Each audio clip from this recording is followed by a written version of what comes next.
कादरी आस्ताना सलामत रहे, कादरी आस्ताना सलामत रहे, कादरी आस्ताना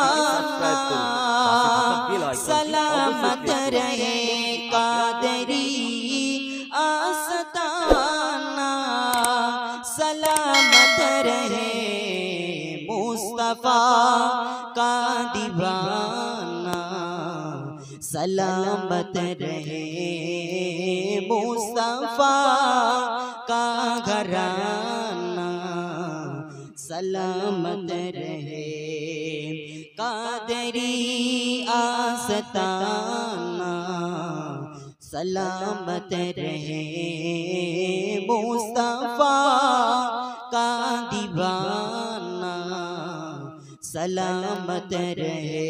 একটু জোরে বলেন না সুবহানাল্লাহ, আর একটু জোরে বলেন না সুবহানাল্লাহ। নারে তাকবীর, नारे तकबीर। ऐन की रन बोले मुझे कब्र में, ऐन की रन बोले मुझे कब्र में, मुस्तफा का दीवाना सलामत रहे, मुस्तफा का घराना सलामत रहे, कादरी आस्ताना सलामत रहे, कादरी आस्ताना सलामत रहे। दर्दमंदों के सर पर है साया फिकन, दर्दमंदों के सर पर है साया फिकन, आपका सामियाना सलामत रहे, आपका सामियाना सलामत रहे। नारे तकबीर, नारे तकबीर।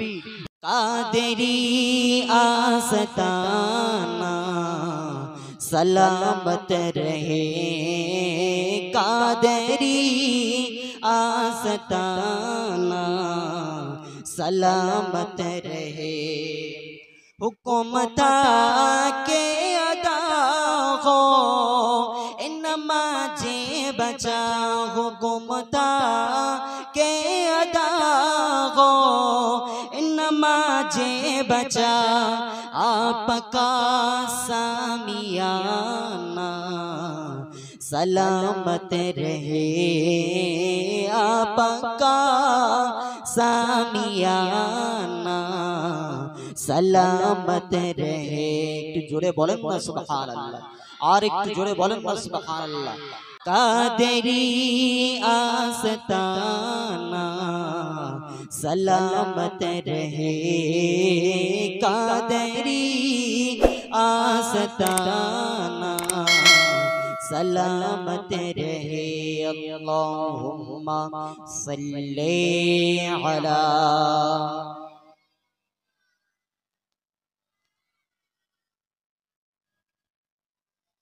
मोहब्बत संगे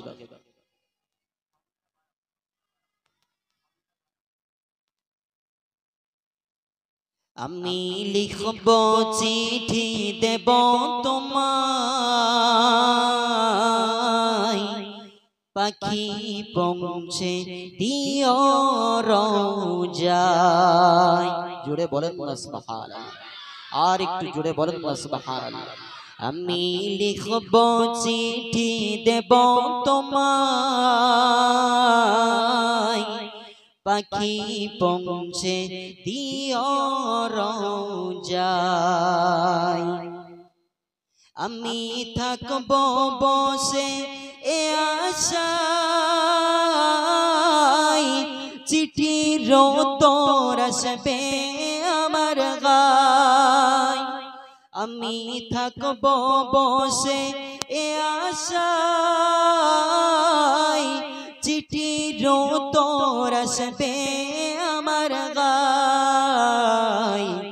আমি লিখব চিঠি দেব তোমায়,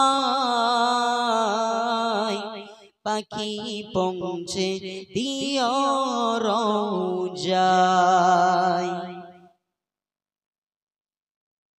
কবে আসবে মদিনার পয়গাম,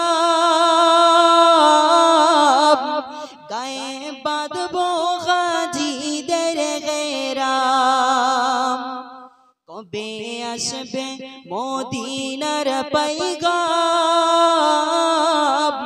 গায়ে বাঁধবো গাজীদের গেরাম। আমি ঘুরব মদিনা চারিপাশ, দু চোখে দেখব সবজে গুম্বাদ। জোরে বলেন না সুবহানাল্লাহ, আর একটু জোরে বলেন না সুবহানাল্লাহ। আমি ঘুরব মদিনা চারিপাশ, দু চোখে দেখব সবজে গুম্বাদ। আল্লাহুম্মা সাল্লি আলা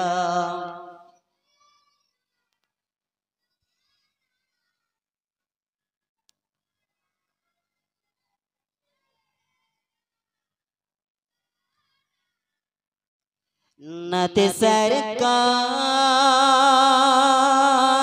की परता हूँ मैं, बस इसी बात से घर में मेरी रहमत होगी।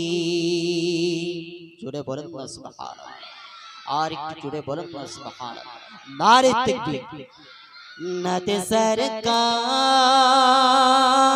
की परता हूँ मैं, बस इसी बात से घर में मेरी रहमत होगी।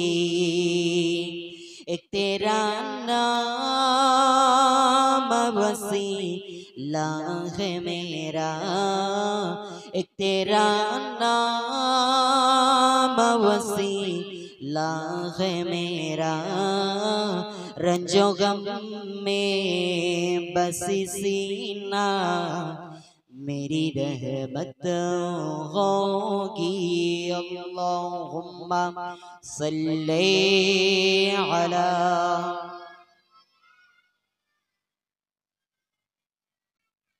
अल्लाह पाकेर অশেষ মেহেরবানি যে আমরা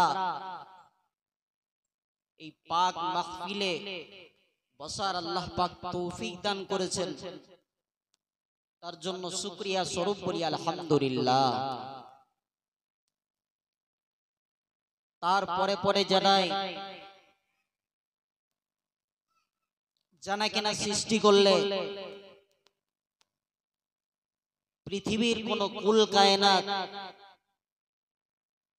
এক কথায় আমি আপনি যা কিছু চোখে দেখছি কিছুই আল্লাহ পাক তৈরি করতো না। সেই মহামানিত্য ব্যক্তিত্বের মানুষটির নাম হলো জনাবে মুহাম্মদুর রাসূলুল্লাহ সাল্লাল্লাহু আলাইহি ওয়াসাল্লাম। এই যে দরুদের কোনো জোর নাই, আজকের এই দরুদের জোর নাই বলেই তো মার খাচ্ছি আমরা। আজকে চারিদিকে দেখেন, ইস্ট ওয়েস্ট, পূর্ব পশ্চিম, উত্তর দক্ষিণ, আপনি যেই দিকে তাকান না কেন বাপ, চারিদিকে দেখবেন মুসলমান লজ্জিত, ঘৃণিত, পদধূলি। কারণটা কি? একটাই কারণ, হুজুরের মহাব্বত আমাদের অন্তরে নেই। হুজুরের মহাব্বত না থাকার কারণে ইমাম গাজ্জালি হুজুর বলছে, বাবারা সমাজ তখনই অবনতির দিকে চলে যাবে। মুসলিম বাদ দিয়ে যত ধর্মাবলম্বী মানুষ আছে সকলেরা তোমাদের উপরে ঘৃণার চোখে, লজ্জার চোখে তোমাদের দিকে দেখবে এবং বালা মুসিবত তখনই আসবে। জি আসসালামু আলাইকুম, আপনারা দেখছেন ইউটিউব চ্যানেল মুর্শিদ ভাই। প্রতিদিন নতুন নতুন ইসলামিক ভিডিও পেতে আমাদের সঙ্গে থাকুন আর চ্যানেলটিকে সাবস্ক্রাইব করুন। কদিন আগে কলকাতায় বেল আইকনটি অবশ্যই প্রেস করুন। প্রতিদিন বাংলা দেখেন, যেখানে সেখানে ভূমিকম্প, এই ভূমিকম্প জলকম্প কতদিন ছাড়া ছাড়া হতো, এখন তো এক সপ্তাহ আপনার 2-3 দিন পরে পরে হচ্ছে। কারণ হলো একটাই, হুজুরের মহব্বত নয়। আর এই যে এখনই বললাম যে সাল্লাল্লাহু আলাইহি ওয়াসাল্লাম, এটাও আমরা ভক্তি করে বলি না। আরে ভক্তি ভগবান, অভক্তি অপমান। আপনি দিল থেকে বলেন, অন্তর থেকে বলেন। হুজুর জিজ্ঞেস করলো, এ আমার সাহাবারা, দুনিয়ার বুকে সব থেকে কৃপণ, সব থেকে কিপণ, সব থেকে কিপটে, সব থেকে পিচাস, সব থেকে কুঞ্জুস, সব থেকে বখিল কে জানো? জিজ্ঞেস করলো। কে জিজ্ঞেস করলো? হুজুর জিজ্ঞেস করলো। কাদেরকে? সাহাবাদেরকে। আরে বাপ, কাদেরকে? একটু জোরে বলেন। সাহাবাদের। সব থেকে কৃপণ কে? তখন সাহাবারা বলল, ইয়া রাসূলুল্লাহ, যার অর্থ সম্পদ আল্লাহ ওয়াগা দিয়েছে কিন্তু খরচ করেন, কিপটেমি করে। ভালো জায়গা এই মিলাদুন নবীর মাহফিল, সেখানে আপনি চাইতে যাবেন, বলবে বাজারটা খুব খারাপ গিয়েছে রে। কিন্তু তারপরে কেউ যদি ফাংশনের জন্য চাঁদা তুলতে আসে, ওই 100 টাকার জায়গায় এই অবস্থা। মিলাদুন নবীর মাহফিলের কোনো গুরুত্ব নাই। হাসান বসরি রহমাতুল্লাহ আলাইহি বলছেন, যদি আমার কাছে উহুদ পাহাড় পরিমাণ সম্পদ যদি আল্লাহ আমাকে দিত, তাহলে আমি সেটা মিলাদুন নবীর মাহফিলে খরচা করতাম। একবার জোরে বলেন না সুবহানাল্লাহ। আরে চিল্লে বলেন না সুবহানাল্লাহ। আরে এই মাহফিলে যারা বসবে, আল্লাহ পাক তাদের পিছনের গুনাহ আল্লাহ পাক maaf করে দেবেন। এই জান্নাতের বাগানে যাকে তাকে আল্লাহ সুযোগ দেন না বসার, যাকে আল্লাহ ভালোবাসেন, যাকে আল্লাহ পছন্দ করেন, যাকে আল্লাহ মনোনীত করেন, যাকে আল্লাহ বাছাই করেন, তাকে এই পাক মাহফিলে বসার তৌফিক দান করেন। বাইরে অনেক মানুষ ঘোরাফেরা করছে, মনে করছে ওখানে গিয়ে কি লাভ হবে বে, এখানে দাঁড়িয়ে দাঁড়িয়ে শুনি।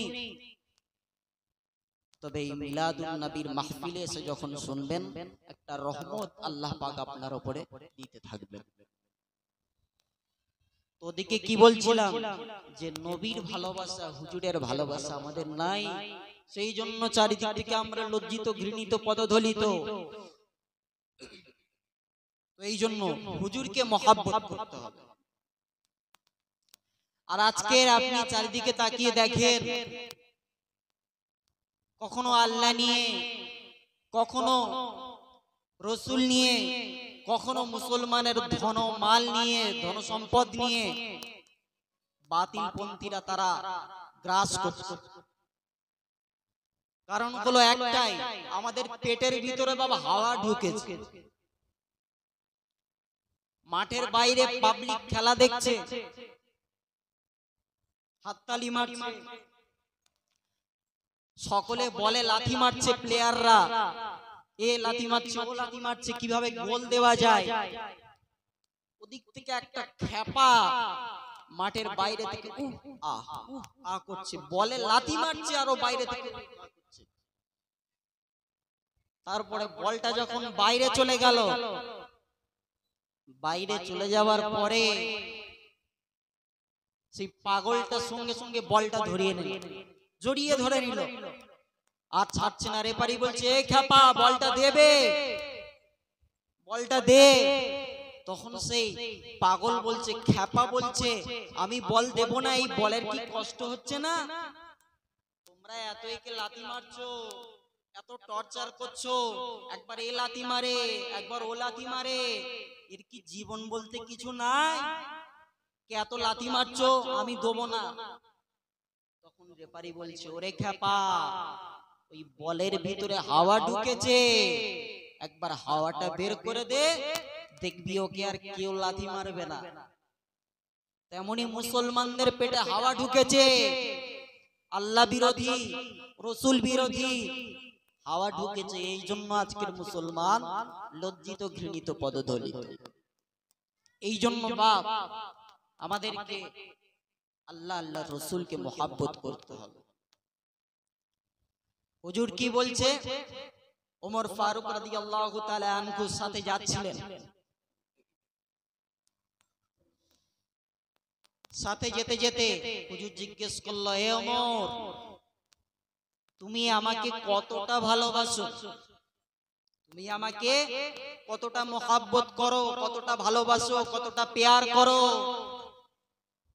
তখন ওমর ফারুক রাদিয়াল্লাহু তাআলা বলছে, ইয়া রাসূলুল্লাহ, আমি আমার জানকে বাকি রেখে, ভালো করে বোঝেন বাপ, আমি আমার জান ব্যতীত সমস্ত জিনিসের থেকে, আমার আব্বা জানের থেকে, আমার আম্মা জানের থেকে, সবাইয়ের থেকে আমি তোমাকে বেশি ভালোবাসি। একবার জোরে বলেন না সুবহানাল্লাহ।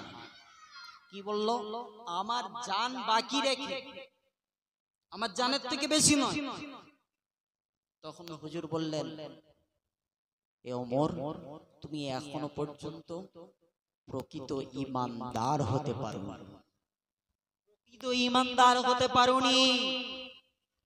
তারপরে ওমর ফারুক রাদিয়াল্লাহু তাআলা আনহু বললেন, ইয়া রাসূলুল্লাহ, আল আন, আভি কে আভি, আমি আমার জানের থেকে আপনাকে বেশি ভালোবেসে ফেলেছি। একবার জোরে বলেন না সুবহানাল্লাহ। আরে আর একটু জোরে বলেন না সুবহানাল্লাহ। সেই জন্য হুজুরকে ভালোবাসুন, আপনার আখিরাতটা উজ্জ্বল হয়ে যাবে। আরে কাল কিয়ামতের ময়দানে মাহশরে প্রত্যেকটা নবী বলবে, ইয়া নফসি ইয়া নফসি ইয়া নফসি, হায় আমার কি হবে, আমার কি হবে? চারিদিক থেকে আওয়াজ উঠবে, চারিদিক থেকে। হযরত ঈসা আলাইহিস সালাম বললেন, ইয়া নফসি। মুসা আলাইহিস সালাম বলবেন, ইয়া নফসি। সকল নবী আলাইহিস সালামরা বলবেন, ইয়া নফসি ইয়া নফসি। কি হবে?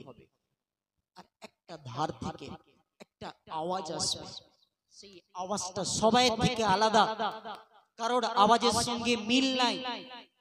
আমার জন্য, আপনার জন্য, যেই উম্মাত সারাটা জীবন জেনার পিছনে, যেই উম্মাত সারাটা জীবন সুদের পিছনে, যেই উম্মাত সারাটা জীবন দাগাবাজি করেছে, যেই উম্মাত সারাটা জীবন গিল্লা গীবত করেছে, যেই উম্মাত সারাটা জীবন পরনিন্দা পরচর্চা করেছে, তার জন্য আমার আপনার নবী, আখিরি জামানার নবী, আমার হুজুর জানে রহমত, আমার আপনার জন্য নিজের চাদরটা, নিজের আস্তিনটা বিছিয়ে আল্লাহর কাছে বলবে, ইয়া হাবলি উম্মতি ইয়া হাবলি উম্মতি, হায় আমার উম্মতের কি হবে? সেই নবীর জন্য কি করেছি বলতে পারবেন?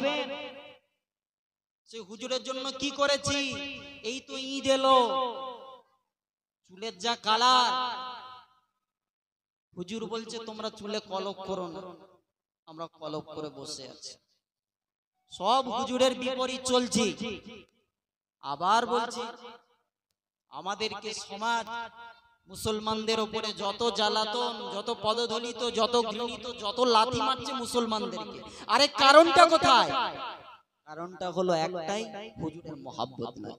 কারণ ইমাম গাজ্জালি হুজুর তো বলে দিয়েছেন, সমাজে যখন হুজুরের মহাব্বত লোকেরা কমিয়ে দেবে, তখন আস্তে আস্তে তোমাদের উপরে একটার পরে একটা ফিতনা আসতে থাকবে। তসবিহ পড়েছেন, যেমন তসবিহ দেখছেন না একটার পরে একটা ফেলছি আমরা, তেমন একটার পরে একটা ফিতনা লেগেই থাকবে, যতদিন না হুজুরের মহাব্বত আমরা বাড়াবো। আর হুজুরের মহাব্বত বাড়াতে গেলে প্রথম নম্বর কি করতে হবে আমাদের? হুজুরের উপরে বেশি বেশি করে দরুদ পড়তে হবে। হুজুরের উপরে বেশি বেশি দরুদ পড়তে হবে। যখন আপনি দরুদ পড়বেন অটোমেটিক। জি আসসালামু আলাইকুম, আপনারা দেখছেন ইউটিউব চ্যানেল নসিব ভাই। প্রতিদিন নতুন চলেন ইসলামিক ভিডিও পেতে আলোচনার আমাদের দিকে সঙ্গে যাই। থাকুন আর চ্যানেলটিকে সাবস্ক্রাইব হুজুর করুন। নিয়ে তো বলতেই হবে, বেল আইকনটি অবশ্যই কারণ প্রেস করুন। মাহফিলের নাম হচ্ছে মিলাদুন, যা কিছু হবে হুজুরের নিয়ে। হে তরুণ যুবকেরা, আমরা সকলে জানি আল্লাহ পাক হাসরের ময়দানে সকলকে হাজির করবেন। আল্লাহ পাক ময়দানে মাহশরে সকলকে উপস্থিত করবেন। বাবা আদম আলাইহিস সালাম থেকে নিয়ে হুজুরের উম্মত পর্যন্ত যত মানুষ পৃথিবীতে এসেছে সকলকে আল্লাহ ময়দানে মাহশরে হাজির করবেন। এই কথাটা আমরা বহু আলেম ওলামার মুখ থেকে শুনেছি, কিন্তু শুনলে কি হবে, এই কথাটার উপরে আমরা কিন্তু বিশ্বাস করি না। সকলে বলে যে কাল কিয়ামতের ময়দানে মাহশরে সকল মানুষকে আল্লাহ পাক হাজির করবেন, কিন্তু দুনিয়ার মানুষেরা বলে দুনিয়া কি মজা দুনিয়া में ले लेना चाहिए, आखिरत को छोड़ देना चाहिए। দুনিয়ার মজা দুনিয়ায় নিয়ে নাও, আখিরাত কে ছেড়ে দাও। আল্লাহ পাক জানিয়ে দিলেন কুল ইন্নাল আউয়ালিনা ওয়াল আখিরিন লামাজমুনা ইলা মিকাতি ইয়াউমিন মা'লুম। আল্লাহ পাক বলছে, ওরে আমার বান্দা, আমি পূর্ববর্তী এবং পরবর্তী সকলকে ময়দানে মাহশরে হাজির করব। বাবা আদম আলাইহিস সালাম থেকে নিয়ে হযরত নূহ আলাইহিস সালাম পর্যন্ত, হযরত নূহ আলাইহিস সালাম থেকে নিয়ে হযরত মূসা আলাইহিস সালাম পর্যন্ত, হযরত মূসা আলাইহিস সালাম থেকে নিয়ে হযরত ঈসা আলাইহিস সালাম পর্যন্ত, হযরত ঈসা আলাইহিস সালাম থেকে নিয়ে জনাবে মুহাম্মদুর রাসূলুল্লাহ সাল্লাল্লাহু আলাইহি ওয়াসাল্লাম পর্যন্ত, ওখান থেকে নিয়ে কিয়ামত পর্যন্ত যত মানুষ পৃথিবীর বুকে আসবে, আল্লাহ পাক সকল মানুষকে কাল কিয়ামতের ময়দানে মাহশরে হাজির করবে। কি গো বাবা, এই যে ময়দানে মাহশরে আল্লাহ পাক হাজির করবেন, এটা আমরা বিশ্বাস রাখি? আরে বলেন না বিশ্বাস রাখি? আরে হ্যাঁ কি না বলেন না? রাখি তো? আরে কনভারসেশন, যোগাযোগ, একটা সম্পূর্ণ যোগাযোগ তখনই হবে যখন যিনি বলছেন এবং শ্রোতা উভয়ের মধ্যে একটা কানেকশন, একটা অ্যাক্টিভ কমিউনিকেশন তখনই তৈরি হবে যখন দুজনের মধ্যে টুকটাক কথাবার্তা চলবে। এই যেমন আমি আপনাদেরকে জিজ্ঞেস করছি, বুঝেছেন কিনা, সাই দেওয়ার জন্য যখন আপনারা দু চার কথা বলবেন, তখন আমি জানবো যে আপনারা কিছু বুঝছেন। এই জন্য একটু করে সাই দেবেন না। তো আমরা সকলেই জানি যে ময়দানে মাহশরে আল্লাহ পাক আমাদেরকে হাজির করবেন, কিন্তু এটার উপরে আমরা পুরোপুরি বিশ্বাস রাখি না। কারণ যদি আমরা বিশ্বাস করতাম, তাহলে কখনো মসজিদের মুয়াজ্জিন ওদিকে আজান দিচ্ছে, আপনার আমার সময়টা ওই তাসের আড্ডায় জুয়ার আড্ডায় কখনো যেত না। যদি আমরা পুরোপুরি একই করতাম, কারণ বাপ পুকুরে ছিপ ফেলেন, তো পুকুরে যে আমরা ছিপ ফেলি, তো বংশী আমরা একটা টোপ লাগাই মাছ খাওয়ার জন্য। আচ্ছা বাপ, ওই মাছ যদি জানতো যে আমি যদি টোপটা একবার গিলে নিই, সঙ্গে সঙ্গে বাড়িতে জামাই এসেছে, আমাকে গরম তেলে ভাজবে, কর্মড়িয়ে আমাকে খাবে। তাহলে ওই মাছ কখনো টোপ গিলতো? আরে বাবা বলেন না, টোপ গিলতো? কখনো গিলতো না। আর তেমনি আমরা প্রকৃত আমরা ইয়াকিন রাখি না, বিশ্বাস রাখি না বলেই তো আমরা আজকের এত অবহেলা। আমাদের ভিতরে কোনো নামাজ নাই, রোজা নাই, এই জন্য ইয়াকিন না থাকার কারণে। আরে খুদ হুজুর বলছে, আমার মনে হয় আমি ইমামতির জায়গায় কাউকে দাঁড় করিয়ে দিই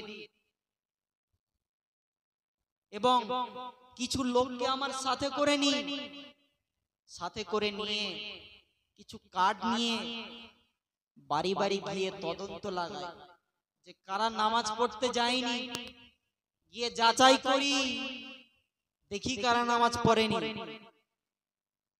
মনে হয় যেন তাদের বাড়িটা আমি জ্বালিয়ে দিই, মনে হয় তাদের বাড়িটা আমি জ্বালিয়ে দিই যারা নামাজ পড়তে আসেনি। তাহলে এটা কি হুজুর মহাব্বত করে বললেন নাকি? আরে বাবা ভালোবেসে বললেন নাকি যে আগুন দিয়ে ঘর জ্বালিয়ে দিই? কেউ আপনার বলে যে আগুন দিয়ে ঘর জ্বালিয়ে দেবো, সে ভালোবেসে বলে নাকি? আরে বাবা বলেন না, ভালোবেসে বলে? তাহলে হুজুর বলছে, আরে যেই হুজুর আমাদের জন্য ফরিয়াদ করবে প্রত্যেকটা সময় বলছে ইয়া হাবলি উম্মতি, আমার উম্মতের কি হবে, সেই হুজুর আবার বলছে আমার মনে হয় যেন আমি তাদের বাড়িগুলো আগুন দিয়ে জ্বালিয়ে দিই। মানে একবার চিন্তা করেন যে আজকের আমরা কোথায় আছি। আজকের আমরা সেই নামাজকে নিয়ে ঠাট্টা মাজাক করছি। কাল কিয়ামতের ময়দানে মাহশারে কেউ কারোর হবে না, এটা আমরা প্রথম থেকেই শুনে এসেছি। ইয়াউমা ইয়াফিরুল মারউ মিন নাখি, এটা তো মনে হচ্ছে প্রায় লোকেরা মনে হচ্ছে এটা তাফসীর পড়ে মুফাসসির হয়ে গিয়েছে, আল্লামাতুদ দাহার হয়ে গিয়েছে। কারণটা কি? কারণ হলো তাদনু শামসু ইয়াউমাল কিয়ামাতি, সূর্যটা সেই দিন 1 কিলোমিটার উপরে থাকবে। মিকদারি মাইলিন ফায়াকুনুন নাসু আলা কদরি আমালিহি, মানুষের আমল অনুযায়ী তার ঘাম হবে। যদি আপনার আমল ভালো হয় তাহলে নিয়ে আল্লাহ পাক আপনাকে মাথা পর্যন্ত বাঁচিয়ে নেবেন। একবার জোরে বলেন না সুবহানাল্লাহ। যদি আপনার আমল খারাপ হয়, ওর থেকে আরেকটু খারাপ হয়, তাহলে হাঁটু পর্যন্ত আপনার ঘামে ডুবে থাকবে, হাঁটু থেকে নিয়ে মাথা পর্যন্ত আপনার ঘাম থাকবে না। তো এই জন্য সূর্যটা মাথার উপরে উঠে আসবে। আজকের আমরা আজকেরই বলছিলেন ভাই আমার যে আজকে প্রচুর গরম পড়েছে, থাকাই যাচ্ছে না। তো একবার চিন্তা করেন কাল কিয়ামতের ময়দানে মাহশারে সূর্যটা যে 1 কিলোমিটার উপরে চলে আসবে, সেই দিন অবস্থা কি হবে? তো সেই দিন কারা রেহাই পাবে? প্রশ্ন হলো সেই দিন কারা রক্ষা পাবে? এই যে সূর্যটা 1 কিলোমিটার উপরে থাকবে, সেটাও আল্লাহ পাক জানিয়ে দিয়েছে। হে তরুণ যুবকেরা, আমরা সকলে শুনলাম যে আল্লাহ পাক হাসরের ময়দানে সকলকে হাজির করবেন। সেই হাসরের ময়দানে সূর্যটা আমাদের উপর থেকে 1 কিলোমিটার উপরে থাকবে, এটা আমরা জেনে নিলাম। ওই সূর্যটা আমাদের মাথার উপর থেকে 1 কিলোমিটার উপরে থাকবে বাবা। ওই ময়দানে মাহশারে ওই কঠিন সময় আমাদেরকে কে রক্ষা করবেন? ওই কঠিন সময় মাত্র আল্লাহ পাক 7 শ্রেণীর মানুষকে আল্লাহ পাক রক্ষা করবেন। 1 নম্বর হলো ইমামুন আদিলুন, ন্যায়পরায়ণ বাদশাহকে আল্লাহ পাক হাসরের ময়দানে মাহশারে হাসরের ময়দানে মাহশারে বাবা আরশের ছায়াতলে ছায়াদান করবেন। 1 নম্বর কে? ইমামুন আদিলুন, ন্যায়পরায়ণ বাদশা। ন্যায় পরায়ণ বাদশা এখন খুঁজতে গেলে মনে হচ্ছে স্ক্যান করতে হবে, তাই কি না? যে যেই পোস্টে আছে কিভাবে মুড়ে মাছরে খাওয়া যায় এখন সেটাই দেখছে। যে পোস্টে আছে, তো এই জন্য বলছে লিকুল্লি গদিরি লিওয়াউ, প্রত্যেকটা গাদ্দার, লিকুল্লি হর গাদ্দার কে লিয়ে লিকুল্লি গদিরি লিওয়াউ, ময়দানে মাহশরে একটা করে সকলের পতাকা থাকে। ইউরফাউ লিকদরি গদরিহি, প্রত্যেক গাদ্দারেরা, প্রত্যেক ধোঁকাবাজেরা তাদের নিজেদের গাদ্দার অনুসারে, গাদ্দারি অনুসারে, গাদ্দারি যেমন হবে তার তত পতাকাটা তত বড় হবে। জি আসসালামু আলাইকুম, আপনারা দেখছেন ইউটিউব চ্যানেল রশিদ ভাই। প্রতিদিন নতুন নতুন ইসলামিক ভিডিও পেতে আমাদের সঙ্গে থাকুন আর চ্যানেলটিকে সাবস্ক্রাইব করুন। পাশে থাকা বেল আইকনটি অবশ্যই প্রেস করুন। তো একেবারে চারিদিক থেকে দেখবে, আরে অমুকের ছেলে অমুক, ওর গাদ্দারিটা তাহলে সব থেকে বড় ছিল, ওই তাহলে সমাজকে ধোঁকা দিয়েছিল। এই জন্য সেদিন আপনাকে সবাই বুঝতে পারবে, এই জন্য আগে থেকে শুধরে যান। আর ময়দানে মাহশরে ওই গাদ্দারদের বিচার কিন্তু খুব কঠিন হবে। গাদ্দারদের বিচার খুব কঠিন হবে। এই জন্য গাদ্দারিটা করিস বাবা, একটু দেখে শুনে করিস, নাকি? গাদ্দারিটা করিস একটু দেখে শুনে করিস। জি বাবা, আপনি যাই করেন না কেন, 5 টাকা ঝাড়েন আর 10 টাকা ঝাড়েন আর 20 টাকা ঝাড়েন, আল্লাহ পাকের সিসি ক্যামেরা কিন্তু আপনার কাঁধে লাগানো আছে। কিরামান কাতিবিনা ইয়ালামুনা মা তাফআলুন, ওরে আমার বান্দা বান্দিরা, আমি তোর দুটো কাঁধে আমি আল্লাহ সিসিটিভি ক্যামেরা রেখে দিয়েছি। একটার নাম কিরামান আর একটার নাম কাতিবিন। আমি আল্লাহ পাক ওই ময়দানে মাহশরে ওদের কাছ থেকে আমি আল্লাহ জমা খরচ নেব। আমার বান্দা কি করেছিল আমি কিরামান কাতিবিনের কাছ থেকে আমি আল্লাহ জিজ্ঞেস করব। ওরে আমার বান্দা বান্দিরা, আমি ময়দানে মাহশরে যদি বান্দা তুমি দুনিয়ার বুকে যারা পরিমাণ ভালো কাজ করে থাকো, তার বদলাটা আমি আল্লাহ অবশ্যই দিয়ে দেব। আর যদি খারাপ কাজ করে থাকো, ওর বদলা কিন্তু আমি আল্লাহ দেব। আমি আল্লাহ সেদিনকে ন্যায় পরায়ণ শাসক হব। যদি চুল পরিমাণ ভালো কাজ করো, সেটারও বদলা আমি দেব। যদি চুল পরিমাণ খারাপ কাজ করো, সেটার বদলাও আমি আল্লাহ দেব। কারণ আল্লাহ পাক বলছে আমি পশুদেরকেও হাজির করব। মানে একবার চিন্তা করেন, পশুদেরকেও আল্লাহ হাজির করবেন। ওমা মিন দাব্বাতিন ফিল আরদি ওয়ালা তাইরিন ইয়াতিরু বিজানাহিহি ইল্লা উমামুন আমসালাকুম। আরে জমিনের বুকে আমরা যা কিছু পশু দেখছি, এ চারপাই গরু, মোষ, যা কিছু আমরা দেখছি, তাদেরকেও আল্লাহ হাজির করবে। এবারে আপনার মনে প্রশ্ন জাগতে পারে, হুজুর আরে গরু মোষদের হাজির করে কি হবে? ওরা তো কিছু জানে না, কিছু বোঝে না, ওদেরকে আল্লাহ হাজির করে কি বিচার করবেন? আরে মানুষ তো 420 হয়, কার পিছনে কতটা বাঁশ দিলে মাল পাওয়া যাবে, কত ঝাড়া যাবে, এই মানুষই তো জানে। তাহলে পশুদের হাজির করে কি করবেন? পশুদের আল্লাহ তো আকলে সলিম, সেরকম বুঝ সমঝ তো আল্লাহ দেয়নি, তাদেরকে হাজির করবেন কেন? আল্লাহ পাক বলছে, রে আমার বান্দা বান্দীরা, সেদিন আমি আল্লাহ পাক ন্যায় পরায়ণ শাসক হব। এই যে বললাম, চুল পরিমাণ যদি ভালো কাজ করেন, সেটারও আল্লাহ পাক বিচার করবেন, আর খারাপ কাজ করলে সেটারও আল্লাহ পাক সাজা দেবেন। তো দুনিয়ার বুকে যেই পশুর শিং ছিল না, আর যেই পশুর শিং ছিল, শিংওয়ালা জন্তু তো গুটিয়ে নিয়েছে। আর এখন সমাজে তো অনেক নতুন পাবলিক অনেক আছে, একটু যদি আল্লাহ পাক সম্পদ দিয়ে দেয়, তাকে আর কে রাখে? তো এই জন্য বলছে যারা হিংসুক, যারা অহংকার করে, আল্লাহ পাক তাদেরকে ময়দানে মাহশারে কি করবেন জানেন? পিঁপড়ার আকৃতি বানিয়ে দেবেন। কিসের আকৃতি? একবার বলেন, কিসের আকৃতি? পিঁপড়ার আকৃতি। বিশাল বাহাদুরি করেছিস, এখন পিঁপড়া হ। ওই পিঁপড়াকে সবাই মারাতে মারাতে চলে যাবে। তো এই জন্য অহংকার ছাড়েন। আরে যে ব্যক্তি অহংকার করবে, আস্তে আস্তে তার নেক আমলগুলো, শীতকালে যেমন গাছের পাতাগুলো ঝরে যায়, তার নেক আমলগুলো ওরকম ঝরতে থাকবে। আর 2025-এ আমরা যা আমল করছি, আর বা বলে কাজ নাই। তো এই জন্য একটা কথা আছে না, বাপ কারোর উপকার করতে পারিসনি ঠিক আছে, কিন্তু অপকার করিসনি। আমাদের বাপেরা তো বলে,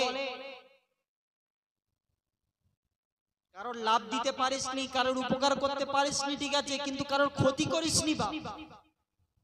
তো এই জন্য বাপ নেকি করতে পারছি না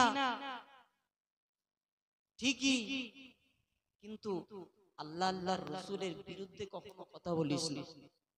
আর এই আল্লাহ আল্লাহর রসুলের বিরুদ্ধে যারা চারণ করছে, 100 টাকা 500 টাকা বিনিময়ে তাদেরকে প্রোটেস্ট করিসনি, তুইও তাদের সঙ্গে হয়ে যাবি। কারণ ওই যে আছে না, যেখানে যদি তুমি কোনো খারাপ কাজ দেখো, তাহলে এ মুমিন বান্দা সেটাকে হাত দিয়ে পরিবর্তন করো, হাত দিয়ে সেটাকে পরিবর্তন করো, শোধরানোর চেষ্টা করো। এলাকায় তোমার কথা মানে, সেটাকে হাত দিয়ে পরিবর্তন করে দাও। যদি অমাল্লাম ইয়াস্তাতি, যদি সেটাও না হয়, তাহলে মুখ দিয়ে বলো। যদি মুখ দিয়ে না হয়, তাহলে সেখান থেকে ঘৃণা করতে করতে চলে এসো। আর আজকের আমরা ঘৃণা করতে করতে আসছি না, তাদের নামে ধ্বনি দিচ্ছি, তাদের নামে ধ্বনি দিচ্ছি, জিন্দাবাদ জিন্দাবাদ করছি, যারা আল্লাহ আল্লাহর রসুলের বিরুদ্ধে কথা বলে। আর এই যে আচরণটা, এই আচরণটা ঈমানের সবথেকে কাউন্টার। আপনার ভিতরে যে ঈমান আছে, টিপ টিপ টিপ টিপ করে জ্বলছে, কখন বুঝতে পারবেন? এই আলামতটা যখন আপনার ভিতরে থাকবে যে খারাপ কাজ হচ্ছে, সেখান থেকে আপনি ঘৃণা করতে করতে চলে আসবেন। আজকের যে হিন্দুদের পূজা পার্বণ গুলো হয়, সেখানে আমরা ঘৃণা করতে করতে তো আসি না, উল্টে আমরা সেখানে গিয়ে আবার শরীক হয়ে যাই। চল যেখানে মজা সেখানে আমরা আছি। তো এই জন্য মুসলমান, তুমি শুধু মজাটা দেখেছো, তুমি শুধু মौज মস্তিটা করেছো, ওদিকে আল্লাহ পাক রেডি করে রেখেছে, অবস্থা খুব খারাপ। তো ওদিকে কি বলছিলাম, মেন রোডে রেখে এসেছি, সাবাতু ইউযিল্লুহুমুল্লাহু ইয়াওমা লা যিল্লা ইল্লা যিল্লি। আল্লাহ পাক সেই আরশের ছায়াতল, 7 শ্রেণীর লোককে আল্লাহ পাক আরশের ছায়াতলে স্থান দেবেন। 1 নম্বর হলো ইমামুন আদিলুন, ন্যায়পরায়ণ শাসক।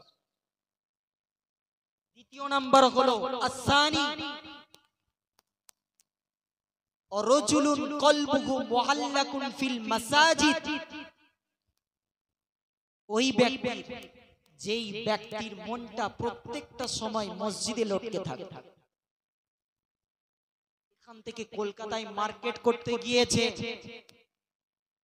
যাওয়ার পরে জোহরের নামাজ পড়ে গিয়েছে, সে বারবার চিন্তা করছে আসরের নামাজ কোথায় পড়বি, আসরের নামাজ কোথায় পড়বি, মাগরিবের নামাজ কোথায় পড়বি। বারবার তার মনটা বলছে, তার হৃদয়টা বলছে। দ্বিতীয় নাম্বার হলো ওই রকম লোক, যেই দিন কোনো ছায়া থাকবে না আল্লাহ পাকের আরশের ছায়া ব্যতীত, সূর্যটা মাথার উপরে থাকবে, আল্লাহ পাক সেই দিন কাকে ছায়া দান করবেন? দ্বিতীয় নাম্বার হলো যার মনটা প্রত্যেকটা সময় মসজিদের ভিতরে থাকে। এই জন্য আমাদের মনগুলো মসজিদের ভিতরে থাকে তো নাকি অন্য জায়গায় থাকে? কি গো, মসজিদের ভিতরে থাকে? मैं यहाँ हूँ मेरा दिल मदीने पे है, আমি এখানে আছি, আমার মদিনায় চলছে। তো এই জন্য বাপ দিলগুলোকে, অন্তরগুলোকে মসজিদমুখী করেন। রাজুলুন কলবুহু মুআল্লাকুন ফিল মাসাজিদ।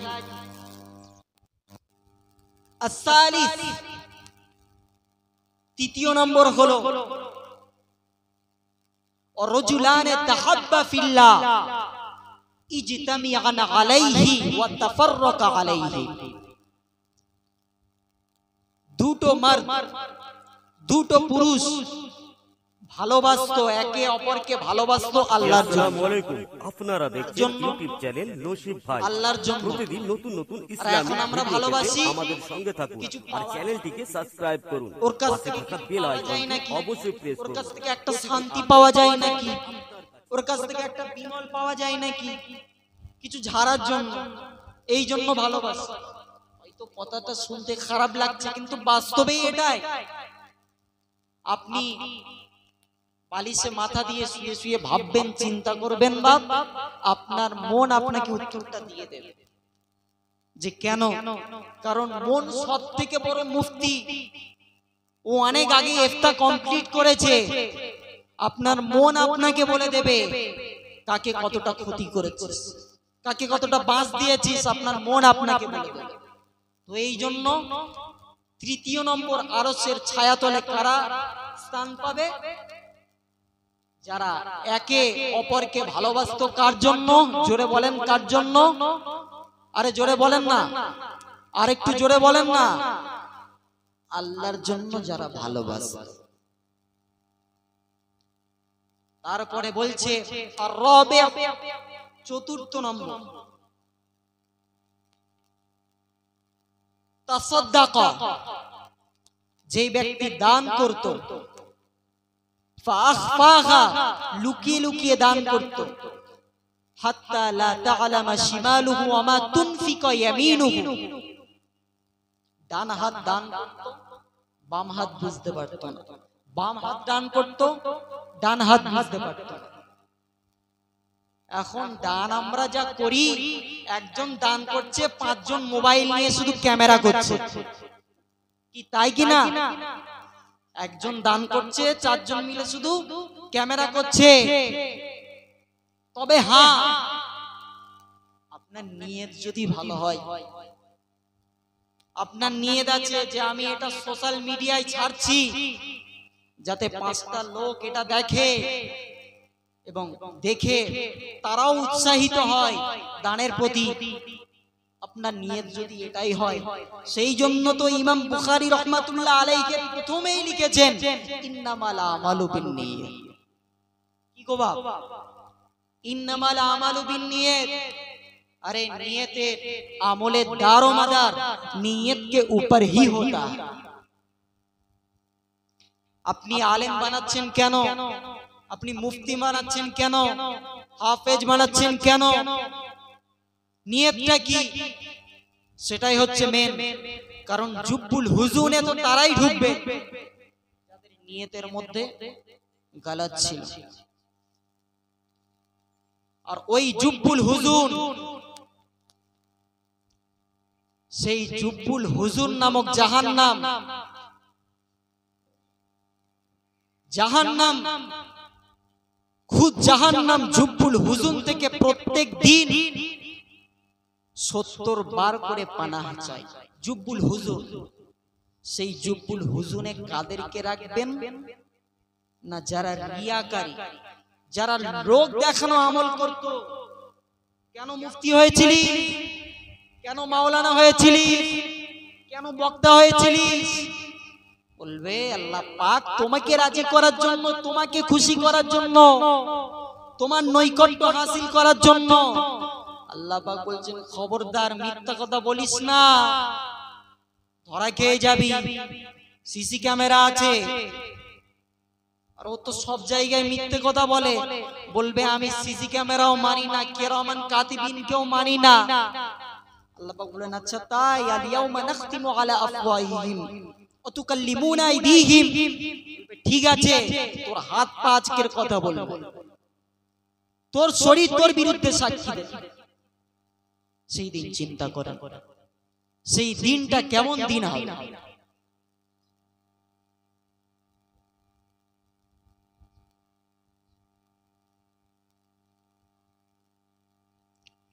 তো এই জন্য সেই দিনটা খুবই ভয়াবহ। সেখানে আল্লাহ পাক আমার আপনাকে ধরাশায়ী করবে। তো ওদিকে কি বলছিলাম,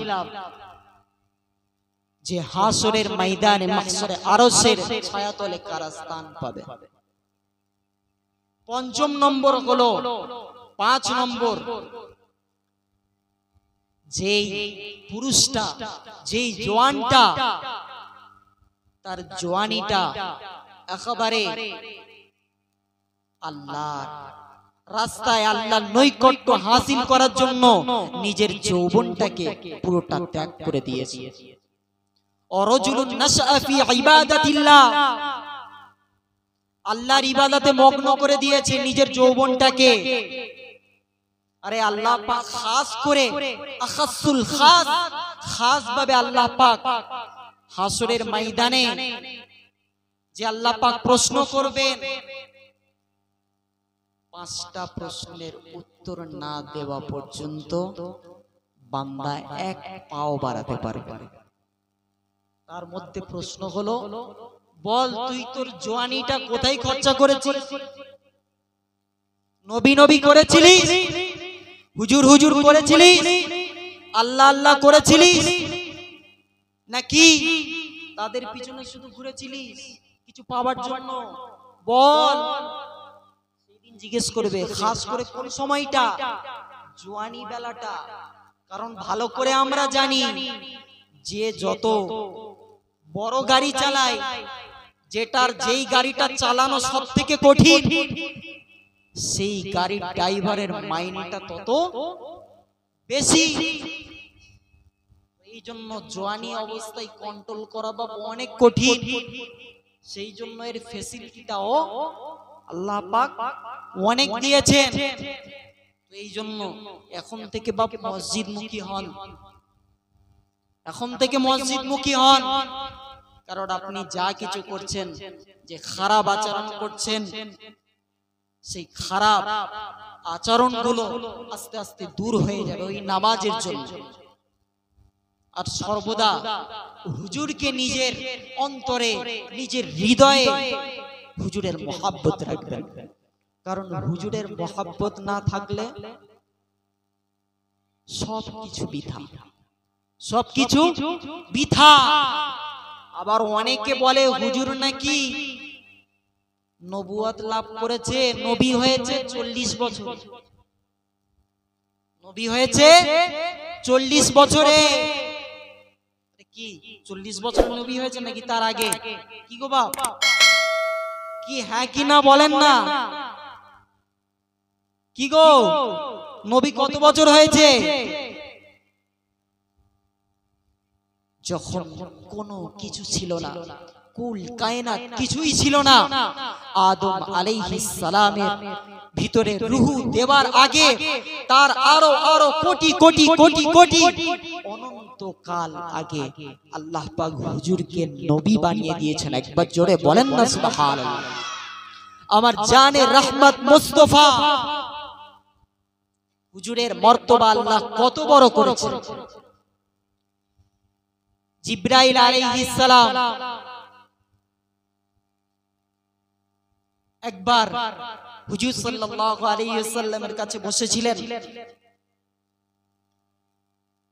তখন হুজুর জিজ্ঞেস করলো, হে জিবরাইল, আল্লাহ পাক তোমাকে কখন বানিয়েছে? তোমাকে কখন বানিয়েছে? বলছে আল্লাহ পাক আমাকে অনেক আগে বানিয়েছে, তবে যখন আমাকে বানিয়েছে, বানানোর পর থেকে নিয়ে আমি একটা নূর জ্যোতিকে একটা দেখতাম, একটা নূর আমি দেখার জন্য আমার হৃদয়টা পাগল পারা হয়ে যেত, একটা নূর দেখার জন্য। সেই নূরটা 70 বছর পরে পরে একবার করে দেখা পেতাম। ওই একবার করে নূরটা আমি দেখতাম, দেখলে আমার মনটা পুরো জড়িয়ে যেত, মনটা পুরো শান্ত হয়ে যেত। কিন্তু ওই নূরটা দেখার পরে যখন ওই নূরটা চলে যেত, তখন আমি অপেক্ষায় থাকতাম কবে আবার ওই নূরটা, ওই জ্যোতিটা আমি কবে দেখব, তার অপেক্ষায় আমি থাকতাম।